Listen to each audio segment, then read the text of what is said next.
can you go into the difference between being a strong, confident female that won't deal with losers versus the feminist mindset? There is a difference. Yeah, there is a difference. That's a really good point. I think confident in the sense of her femininity and her usefulness as a woman to enter the man's frame is probably the way that I would look at it versus the I don't need no man, narrative. What do you think, Rolla? Yeah, and I think one of the things that we sort of lose sight of right now, at least in the manosphere, like there's guys that they'll say, well, Rolla has this daughter and she's in the pageants and blah blah blah, and therefore he's allowing her to get involved in all that kind of stuff, and she just wants attention. I go, my daughter doesn't have an OnlyFans, right? Okay, she's not making money off of her sexuality right now, and she never will do that. And you know why?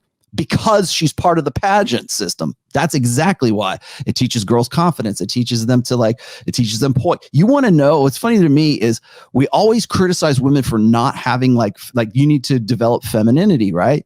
And or we'll say, well, you can still be feminine, you could be strong. Like there is a certain strength in femininity.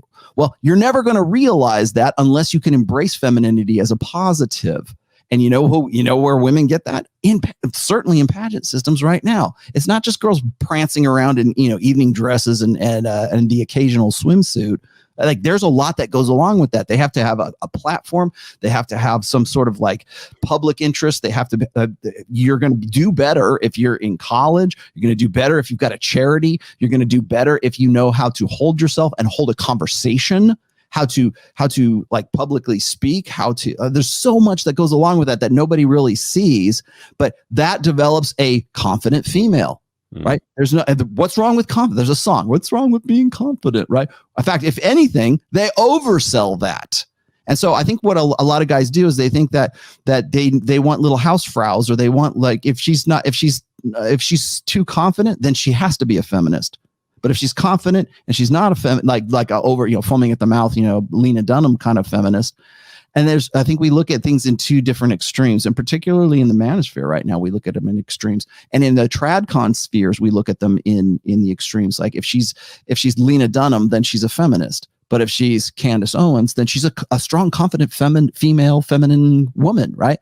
You have to look at the girls individually, first of all. And then the other thing is, are you the kind of guy, for as much as we talk about high quality women, are you a high quality guy who should be getting with your ideal confident woman in the first place, who takes care of herself, is definitely sexual, is definitely beautiful, is definitely fit, and makes that a priority for herself amongst many other things? I've constantly said this, is that the reason why women are the way they are right now is because they only have one value, and their only agency is their sexuality.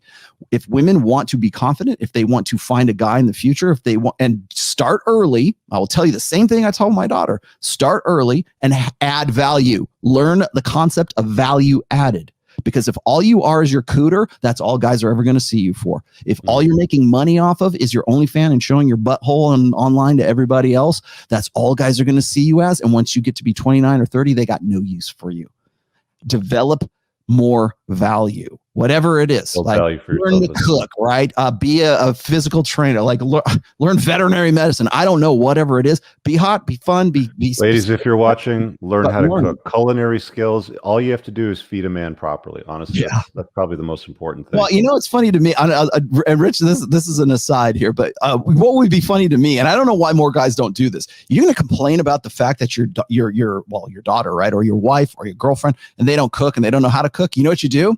Get them a subscription to HelloFresh, and have them bring it in and say, here you go. You got 30 minutes. Make me whatever this is. I don't have to worry about that, man. My girlfriend's a great cook, and my daughter, like, she got up in the morning on Sunday. Like, I do a show with Paul on this app called Stereo at 9 o'clock. She got up around 8:30. She's like, "Hey, Daddy, I'm gonna make some pancakes. Do you want one?" I'm like, "Yeah, absolutely. I'll take one real quick. I got to get ready for the show." So sometimes she's fired it up. I'll tell you what. Another thing is that, and I got this from Dalrock. Right around Christmas time, like there was all these like feminists like Jessica Valenti were writing these articles about like how horrible it was that women were expected to wrap the Christmas presents, right? Or to be the hostess. And it's so much stress. And why do we expect women to do this? And why do we expect women to cook the Thanksgiving meal? And And he brought up the fact that like for when it comes to cooking is an act of love. It is I love you so much. I'm concerned about your survival. So here's the food right here. I'm going to make you some good food. And in fact, I love you so much. I'm going to figure out how to make some very good food for you so that that used to be value added for women was, maybe I'm getting a little fat, maybe I'm older, but at least I can cook better than these bitches because I figured it all out. And it's really an act of appreciating that person. And I think one of the reasons, and this is me spitballing here, but I think one of the reasons why women refuse to cook for men is because the feminist prime directive is never do anything for the express pleasure of a man. And cooking is one of those pleasures. Rollo, I was at the dojo training, and there was this girl there on the phone fucking stretching in front of us while we're trying to train. And it's like, she's on this fucking call and she's complaining about how I'm not going to live with no man that doesn't cook and clean. And I was just like, yeah, that's why you're fucking single, bitch. So you want a wife? You get the point, right? Yeah. So you want a wife, not a husband. Yeah, basically.